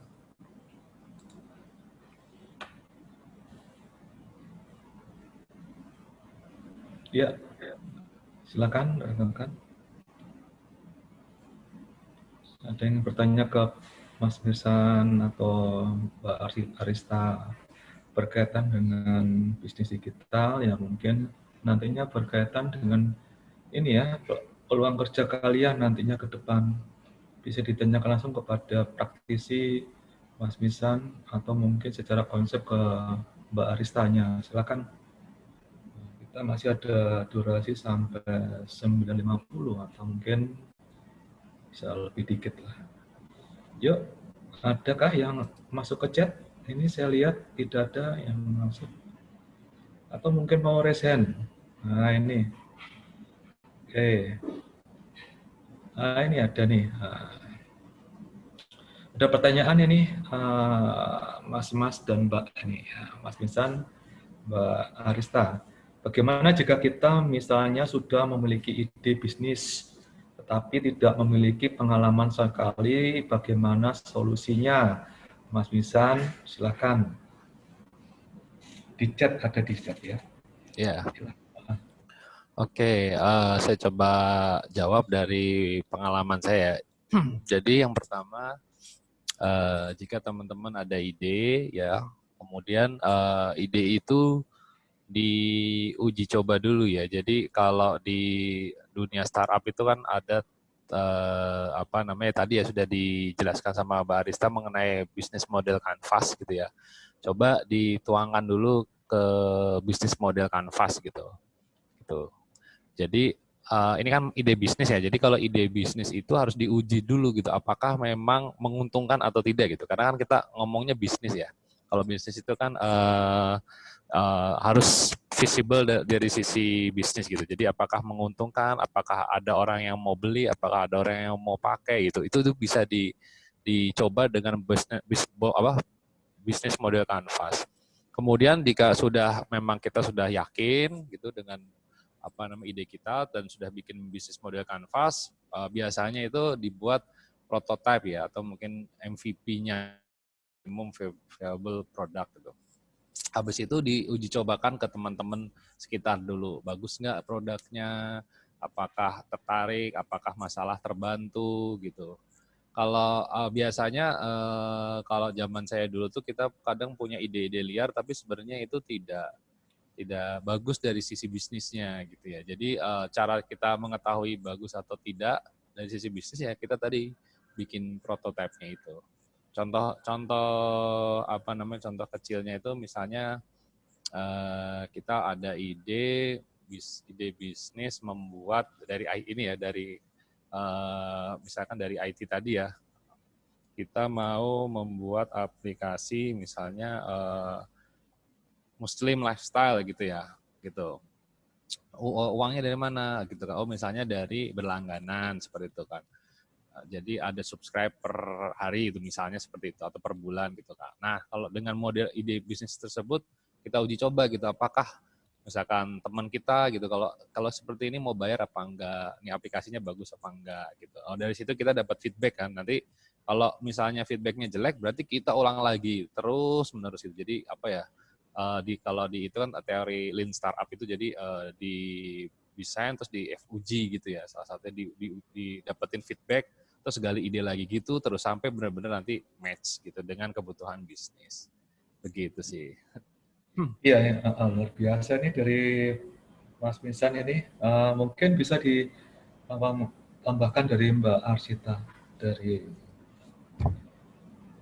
Setuju juga sih Pak. Mungkin dari Mas Mirzan sudah lebih implementatif ya. Jadi kita melihatnya ketika dilihat di ide itu biasanya kalau kami saya pengalaman dari kuliah itu biasanya kita memang iya punya ide-ide liar, tapi kadang ketika itu coba kita eksekusi belum tentu kita lihat apakah visibility-nya itu bisa benar-benar jalan atau tidak. Tapi at least mungkin teman-teman yang mengawali ya dari mencoba itu, jadi teman-teman bisa mencoba menyusun tadi ya bisnis model kanvas, kita coba susun dulu, kita analisis, kemudian mungkin nanti dari teman-teman mengawalinya. Kalau dari saya dulu sering ini, teman-teman ngajuin aja, coba misalkan suatu proposal bisnis, karena kan kalau mungkin dari Mas Mizan sudah advance ya, nanti langsung di testing untuk bikin suatu aplikasinya. Kalau misalkan berawal dari ide pun tidak apa-apa sih. Kalau saya saya sempat sih ada ide itu sama temen, jadi kita bikin stiker. Waktu itu ada ide bisnis membuat stiker ya, waktu itu belum terlalu banyak ini sih populer ide, ada sih waktu itu masih tahun 2017 ya tidak salah. Jadi kita dari berawal sih, saya kebanyakan berawal dari kuliah ya, tugas kuliah mungkin. Dari tugas kuliah itu untuk mengajukan suatu proposal bisnis. Kebetulan saya diskusi sama teman, ada tawaran untuk bikin usaha stiker. Jadi kita coba membuat proposalnya, tapi ending-endingnya kebetulan kita karena saya di Jogja, teman saya di Jakarta, jadi tidak ada pembicaraan lanjutan. Tapi at least itu ada suatu proses yang dari kita awalnya mungkin belum punya pengalaman, tapi kita mencoba untuk kayak kita belajar bersepeda. Dari awalnya kita belum bisa naik sepeda, kita coba berlatih sedikit demi sedikit. Nah, nanti diharapkan dari latihan atau mencoba itu, lama-lama kan kita nanti punya kemampuan yang lebih tinggi atau lebih baik lagi. Itu kalau mungkin di Mas Mirza nanti bisa langsung, misalkan salah satu contohnya kalau saya agak lupa sih nama aplikasinya, itu ada juga yang langsung modelnya. Jadi mungkin teman-teman langsung execute bikin aplikasi tertentu, diuji cobakan ke teman-teman, itu juga bisa. Jadi kalau dari saya mungkin pendekatannya lebih ke mungkin ranah penulisannya ya, atau pembuatan nanti draftnya, misalkan tadi ya business plan misalkan. Kalau dari Mas Mirza lebih ke mungkin kita coba execute dulu dari rekan-rekan yang terdekat. Jadi kita tahu feedbacknya apakah itu benar-benar idenya itu bisa diimplementasikan atau tidak. Iya, biasa. Ya, rekan-rekan semuanya, ini kita berhadapan dengan Mas Mizan loh. Ini praktisi dari industri yang mungkin bermanfaat banget. Ini kita tunggu sampai pertanyaan kedua, ketiga. Ini ada pertanyaan dari rekan kita, Raupi Ahmad, dari chat. Mungkin nanti bisa disampaikan jawabannya atau komentarnya dari Mas Mijan sama Mbak Arista. Pertanyaannya seperti ini, Mas Mijan dan Mbak Arista. Apa tantangan terbesar dalam bisnis digital? Silakan Mas, Mbak. Oh ya. Oke, saya coba menjawab dulu ya. Jadi tantangan terbesar salah satunya adalah talent ya. Jadi ya kan kalau di perusahaan IT itu rata-rata ya di websitenya itu pasti ada tulisan karir gitu ya. Dan itu tidak pernah hilang gitu. Jadi selalu buka lowongan terus itu biasanya kalau perusahaan-perusahaan IT gitu ya. Nah, dan di perusahaan non-IT pun juga pasti ada dibutuhkan orang IT-nya gitu. Jadi memang tantangan pertama adalah bagaimana membangun tim yang solid gitu, terutama yang bisa mendukung di bidang IT. Gitu. Kedua, tadi mengelola orangnya itu sendiri gitu. Karena kalau di bisnis digital itu ya memang ininya digital ya, tapi kan memang IT. Kalau di tempat saya IT. Pertama itu. Kedua memang karena ini bisnis, jadi ya kita harus pinter membaca arah angin ya, atau mungkin arah pasar itu ya. Jadi kita boleh kita beride liar, beride kreatif, inovasi, tapi kita juga perlu melihat market. Nah ini juga menarik ya. Jadi teknologi yang terlalu canggih masuk ke market yang belum siap itu nggak mudah sebenarnya ya. Gitu. Jadi kita teknologi juga harus masuk ke market pada saat waktu yang tepat gitu. Jadi tidak boleh terlalu cepat dan tidak boleh telat gitu. Kalau telat juga nanti sudah nggak dapat gitu ya. Contohnya kalau kayak kita masuk ke ini ya seperti di marketplace. Marketplace itu baru mulai masuk saat internet itu sudah mulai stabil. Artinya infrastrukturnya itu sudah mulai bagus di Indonesia itu tahun 2010-an ke atas ya gitu. Misalnya marketplace itu diciptakan di tahun 2006 itu susah gitu. Di Indonesia tuh belum bisa berkembang. Jadi harus pas dan bisa pintar membaca arah sih. Kalau saran saya sih itu ya. Membaca peluang ya, maksud saya itu. Iya, luar biasa nih Mang Bican. Memang harus kita tahu timingnya ya, kita katakan seperti itu ya. Dulu saya punya temen itu yang dia bikin aplikasi canggih gitu ya tahun 2014. Jadi dia kalau mau kayak semacam Google Map tapi dia sudah 3 dimensi gitu. Tapi dia saat itu masuk terlalu canggih di mana handphone itu belum high end ya. Belum seperti handphone saat ini gitu. Jadi kalau mau cari satu jadi kayak 3 dimensi gitu. Itu ada tuh yang seperti itu. Dan itu nggak laris sama sekali gitu. Karena memang handphone saat itu di Indonesia belum low end ya tahun 2014 gitu kan, masih low end. Dia udah bikin teknologi kecanggihan virtual reality ya, masyarakat belum bisa terima. Gitu. Nah kalau sekarang handphone udah canggih ya kita sesuaikan gitu. Tadi kan harus ada infrastrukturnya bagus, kemudian device-nya juga bagus, dan aplikasinya juga pas gitu, didukung sama talent. Ya itu sih tantangannya kita. Iya, mungkin tidak semudah atau yang kita pandang ya rekan-rekan, karena apa yang kita ambisikan, apa yang kita rencanakan itu belum tentu sesuai dengan pasar yang ada di depan kita. Mungkin Mbak Arista bisa kasih tambahan mungkin untuk jawab pertanyaan dari ini. Silakan Mbak. Kalau saya pribadi mungkin karena kembalikan saya pengalaman sendiri ya, mungkin rekan-rekan mahasiswa, saya malah mempertanyakan ke sendiri, komitmen saya. Ya. Ketika kita punya bisnis digital, punya ide, udah bikin proposal bisnis, udah istilahnya diskusi sama temen, istilahnya sudah mengembangkan gitu, udah kita coba karena waktu itu kebetulan final project mata kuliah kita udah sampaikan di kelas gitu, beliau dari dosennya itu memberikan support, tapi tidak jarang saya pertanyakan sendiri kepada komitmen saya pribadi. Mungkin ya tantangan terbesar saya kalau saya diri saya sendiri, sejauh mana komitmen saya untuk bisa membuat ide bisnis saya itu bisa berlanjut gitu, maintenance untuk ide saya gitu.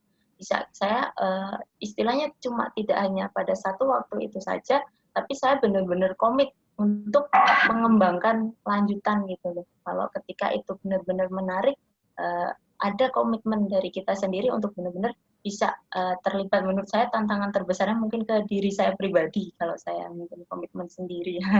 Seperti itu. Jadi mungkin selain timing harus pas, kemudian komitmen kita rekankan. Jadi kalau kita timingnya pas, tapi kalau kita ogah-ogahan atau malas atau itu Pak ya. Itu mungkin tidak terrealisasi ya. Terrealisasi target-targetnya. Nah, kita kan melihat di chat ini Mbak Arista dan Mas Mijan.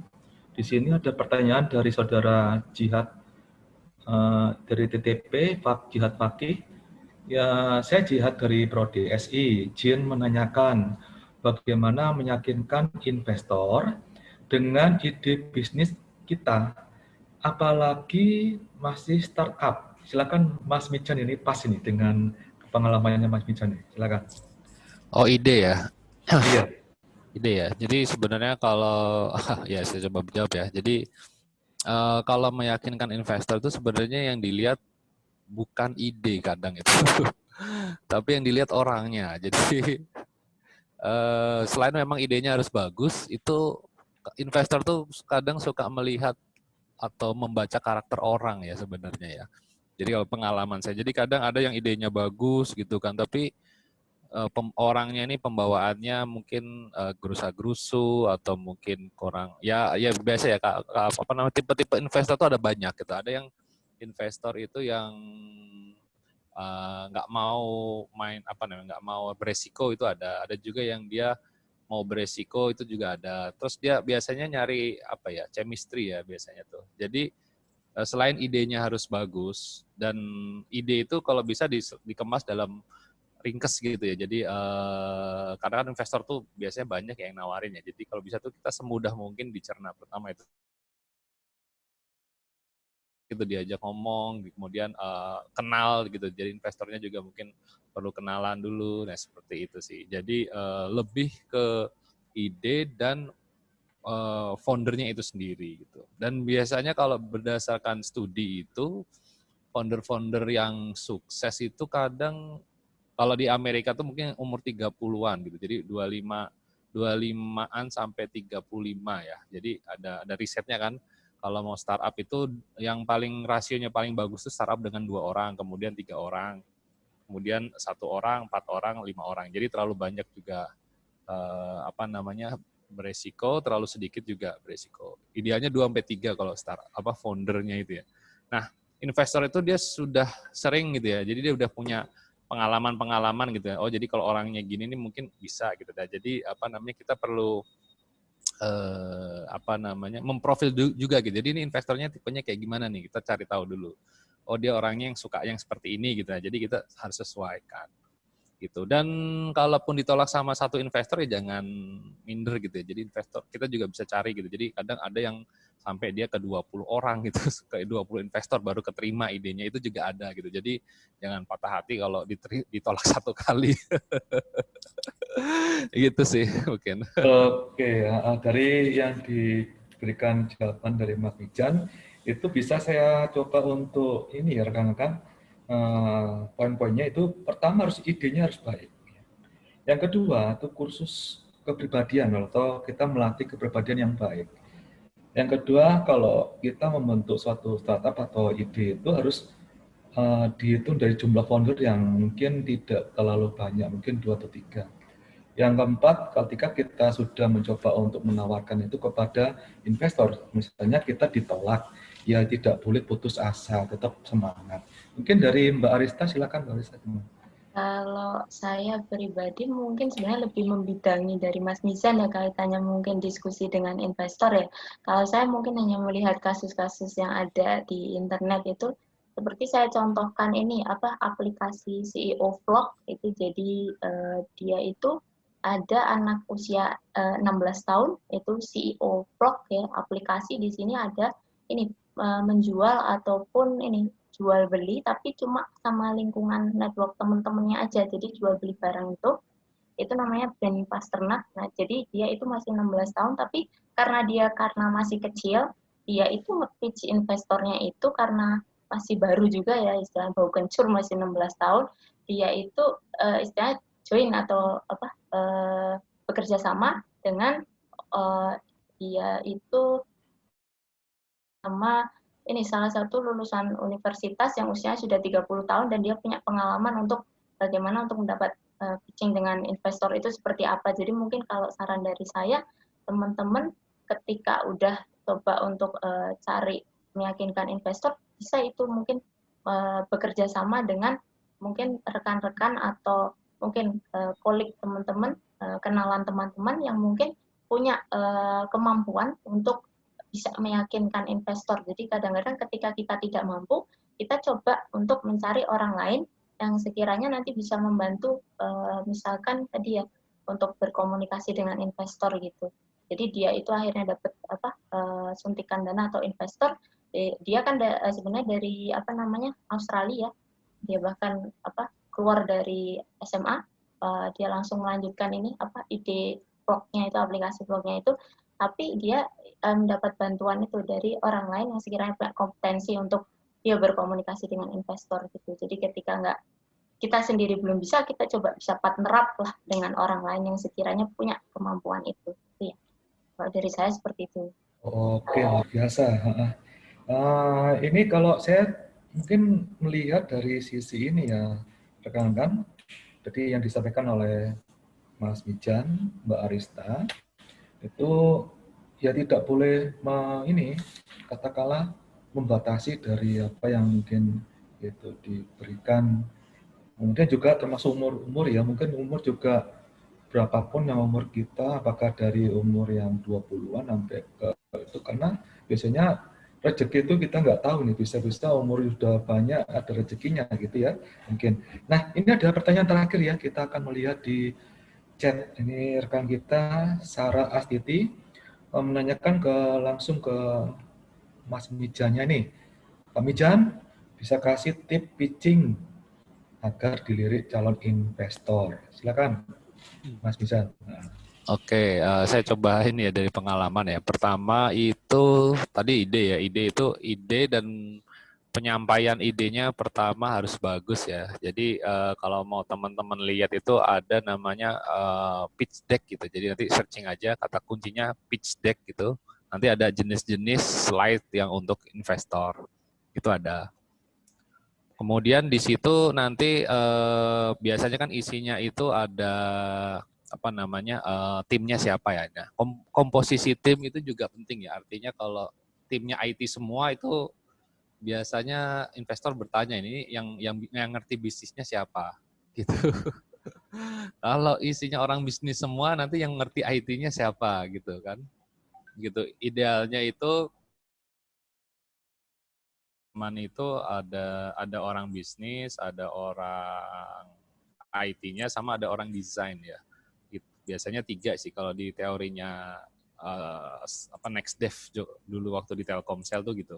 Jadi orang bisnis, orang IT, sama satu lagi tuh orang desain gitu ya. Gitu orang desain, karena desain itu juga sekarang memiliki peranan yang cukup penting ya kalau di startup. Kemudian tadi udah, kemudian analisis bisnisnya tadi ya, pasarnya juga harus bisa. Jadi tadi kan saya udah bilang industri yang lagi ngetren tuh ada 5 tadi, ada industri makanan, otomotif gitu. Kalau kita masuk ke nebeng ke situ aja gitu ya, industri yang top 5 itu tadi itu besar gitu, pasarnya sangat-sangat besar gitu. Jadi kita harus tahu dulu pasar produk kita ini pasarnya seberapa besar gitu.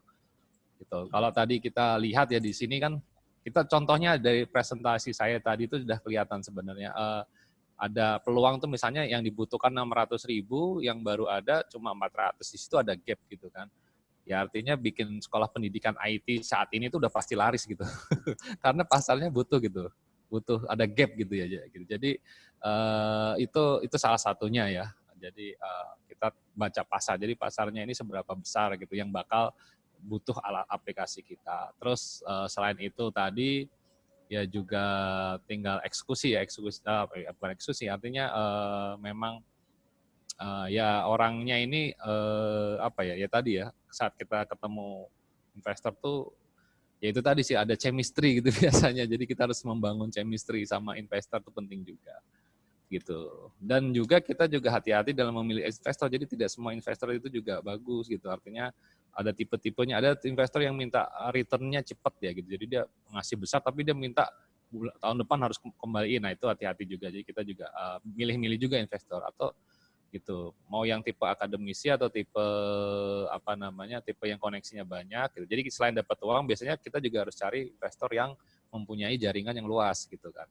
Jaringan tuh macam-macam. Ada yang investor yang misalkan dari ya dia jaringan bisnisnya grup besar itu juga bisa, atau dari kayak semacam BUMN holding itu juga bisa gitu. Kayak kemarin kita tuh kebenaran ke jaringannya Telkomsel gitu. Itu juga bisa sih. Salah satunya itu. Ya itu sih. Dan yang terakhir itu tadi dapat invest itu bukan akhir ya, tapi sebenarnya itu baru perjalanan awal untuk menjalankan bisnisnya gitu. Oke, luar biasa. Nah, ini bisa saya coba untuk infokan kembali ke rekan-rekan. Jadi apa yang ditanyakan oleh rekan kita Sarah Astiti tentang Mas Bijan mengatakan bahwa harus ada ide. Yang kedua, komposisi timnya itu tidak boleh satu jenis rekan-rekan. Jadi kalau dalam satu jenis itu aja nanti susah untuk bisa berkembang. Kalau di Mas Mijan mengatakan ada harus orang yang bisa bisnis, bisa desain, bisa IT. Kemudian yang ketiga itu lihat pasar. Pasar yang paling besar itu ada 5 tadi, 5 besar. Yang ini tadi saya sempat tulis, makanan, otomotif, dan yang lain. Mungkin itu nantinya menjadi suatu peluang kita untuk bisa meningkatkan bisnis kita dari awal dan itu bisa berkembang. Kemudian keempat, kebutuhan yang tinggi. Kelima, eksekusinya harus ada dalam perencanaan. Kemudian keenam, membagi hubungan investor terbaik. Yang ketujuh, cerdik memilah investor. Jadi tidak langsung ada investor kita langsung ajukan atau hubungan eksekusi. Yang 8, tetap konsisten meskipun itu sudah mendapatkan investor, tetap konsisten dilaksanakan dalam bisnisnya. Ini mungkin Mbak Arista bisa memberikan masukan lagi. Kalau saya pribadi mungkin karena apa namanya, saya pribadi karena dari akademisi ya. Kalau untuk pitching investor itu saya mungkin kurang begitu ini ya, terkait pengalamannya. Mungkin kalau saya lebih bagaimana kita melatih komunikasi ya mungkin ya Mas, seperti yang disampaikan Mas Rizan tadi, komunikasinya itu bagaimana kita bisa benar-benar membuat mereka itu benar-benar tertarik gitu loh dengan ide yang kita sampaikan gitu loh. Bagaimana cara yang efektif, nah itu mungkin dari segi komunikasi ya. Saya juga bukan orang komunikasi sih sebenarnya. Jadi kurang tahu bagaimana. Mungkin Mas Mizan lebih tahu ya real gimana pitching-nya gitu. Kalau saya mungkin dari akademisi jadi kurang begitu ini ya, related sama investor langsung gitu. Beliau tadi luar biasa sih sharingnya. Oh ya, tambah sedikit saya lupa. Ada beberapa tipe investor itu. Yang pertama tipe angel ya. Angel investor. Oh iya, angel investor. Angel investor tuh biasanya dari kolega atau kerabat dekat, bisa saudara, bisa juga teman atau temannya teman gitu. Itu dan biasanya tidak besar ya angel itu karena dia uang pribadi, jadi mungkin hanya ya biasanya kisaran puluhan juta sampai 100-200 juta itu. Kalau angel itu seperti itu. Ada juga nanti yang venture itu udah sekumpulan gitu, sekumpulan investor gabung jadi satu gitu, jadi dia venture. Dan ini pendekatannya beda-beda ya gitu. Dan nanti kan kalau di startup itu ada macam-macam ya. Jadi biasanya dimulai dari angel gitu kan, dari uang pribadi gitu, atau dari modal si foundernya gitu kan. Kemudian nanti ada seriesnya, ada seri 1, 2, 3 gitu. Biasanya sampai berkali-kali. Seperti itu. Ya, oke. Saya kira cukup mungkin ya dari 4 pertanyaan yang sudah disampaikan oleh rekan semuanya dan dijawab dengan baik. Mungkin kita bisa approach dulu kepada pemateri kita, Mas Wijan dan Mbak Arista. Terima kasih semuanya. Oke, setelah ini kita akan masuk ke sesi foto rekan-rekan. Oke, mohon dibuka ininya ya, videonya supaya nanti bisa kita foto. Oke, bisa dibuka semuanya, ada Laureta di sini. Ayo, Gusama Tahta, Faisal. Mohon rekan-rekan membuka videonya, bisa kita foto nantinya, dan kita akan rekam jejak untuk bisa menjadi administrasi buktinya kita kalau melakukan ini ya. Silakan dibuka fotonya, videonya. Saya akan melakukan perekaman atau foto ini melalui dari saya ya. Saya coba aja deh. Oke, silakan Jihad. Ayo move it one. Silakan semuanya dibuka videonya. Ayo, maaf Pak, saya tidak bisa. Oh iya ya, Windy nggak bisa ya. Ya nggak apa-apa. Ini ada yang bisa, silakan dibuka biar nanti wajah cantik dan tampannya bisa kelihatan. Oke, ini cukup ya, hanya satu layar ya. Jadi kita hanya sekali atau mungkin 2 kali gitu. Oke, sudah ya, siap ya. Oke, akan kita hitung 3, 2, 1. Oke, sebentar ya. Saya pindahkan dulu fotonya ke sini dulu, bentar. Oke. Nah, oke, kita lakukan foto yang kedua. Oke, mungkin belum terbuka videonya, silakan dibuka. Ya, saya hitung ya. 3, oke, 2, 1.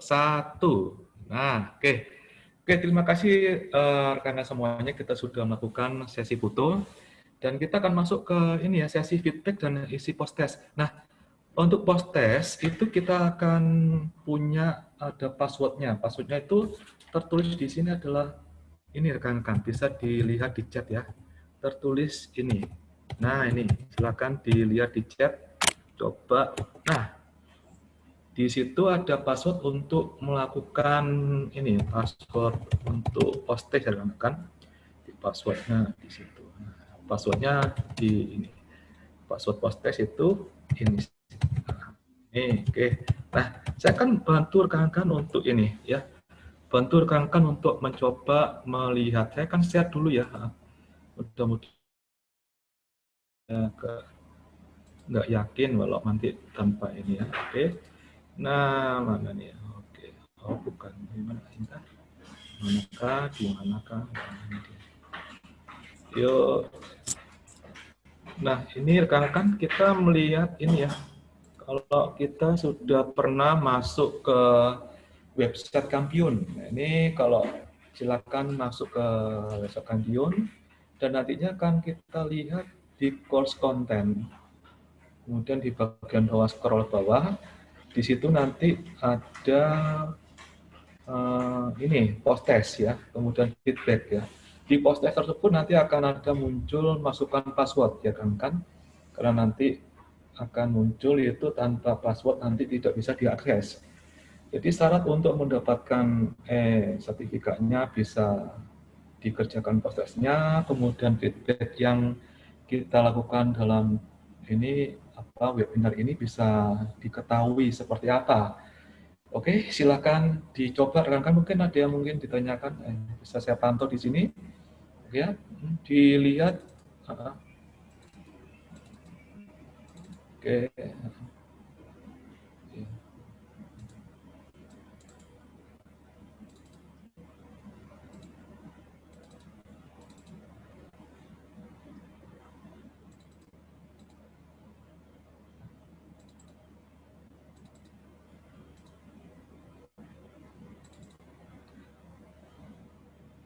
Ya, yuk, saya coba lihat di chat, mungkin ada yang bertanya.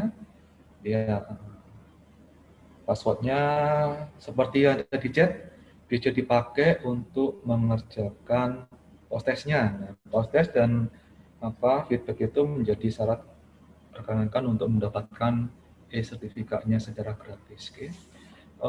Terima kasih untuk Mas Mijan, terima kasih untuk Mbak Arista, karena dengan kehadiran kalian semuanya, kami mendapatkan suatu manfaat yang luar biasa, terutama praktisi dan mungkin konsep secara keilmuan dari Mbak Arista. Teman-teman kita di sini yang masih muda-muda akan menjadi tahu bahwa itu adalah langkah-langkah yang ke depan yang akan menjadi acuan bagi mereka semuanya. Terima kasih banget ya Pak Mijan, Mas Mijan, kemudian Mbak Arista. Oke. Yuk, pamit dulu semuanya. Ya, pamit. Terima kasih.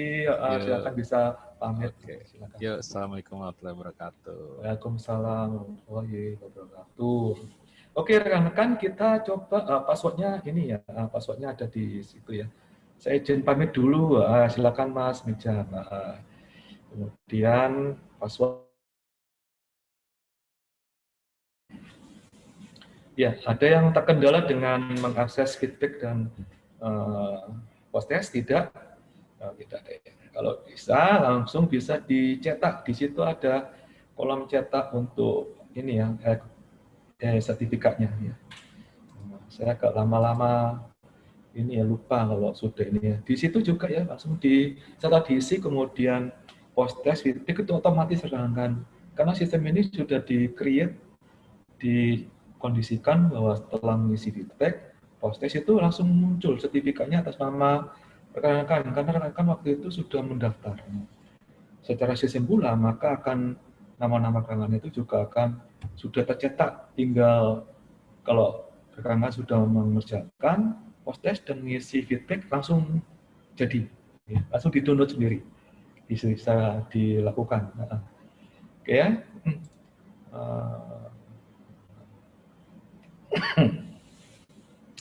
Ya, ada pertanyaan mungkin? Nggak ada ya di kolom chat? Ya, saya kira cukup ya rekan-rekan. Mungkin Mas Eka Purbaya ada masukan mungkin? Mungkin ada yang perlu kita tahu mungkin, atau kita tutup sesi ini ya. Kan ini adalah sesi terakhir kita dari rangkaian 2 webinar kita yang ada mulai dilaksanakan minggu yang lalu ya, dengan 2 tim, kemudian hari ini adalah tim yang terakhir. Kami mengucapkan terima kasih atas kerjasama dengan pihak Suhu, kemudian pihak ILab, dan tentu saja dari Prodi Sistem Informasi. Saya pribadi sebagai moderator mengucapkan terima kasih atas segala upaya kerjasama dari pihak Prodi, Suhu, dan ILab untuk mewujudkan webinar ini, sehingga webinar ini menjadi salah satu satu sharing yang baik sekali bagi rekan-rekan mahasiswa, rekan-rekan yang ada di sana di luar ini. Oke, terima kasih. Mungkin saya akan tutup pertemuan webinar ini, dan tidak lupa minta maaf kalau ada kata-kata yang kurang sopan, yang tidak baik bagi rekan-rekan semuanya. Oke, saya tutup dari pertemuan webinar ini. Assalamualaikum warahmatullahi wabarakatuh. Sampai jumpa di pertemuan webinar pertemuan berikutnya. Oke, terima kasih semuanya rekan-rekan. Terima kasih, Pak. Ya, terima kasih Mbak Terima Risa. kasih ya semuanya, Ya, teman-teman mahasiswa. Oke.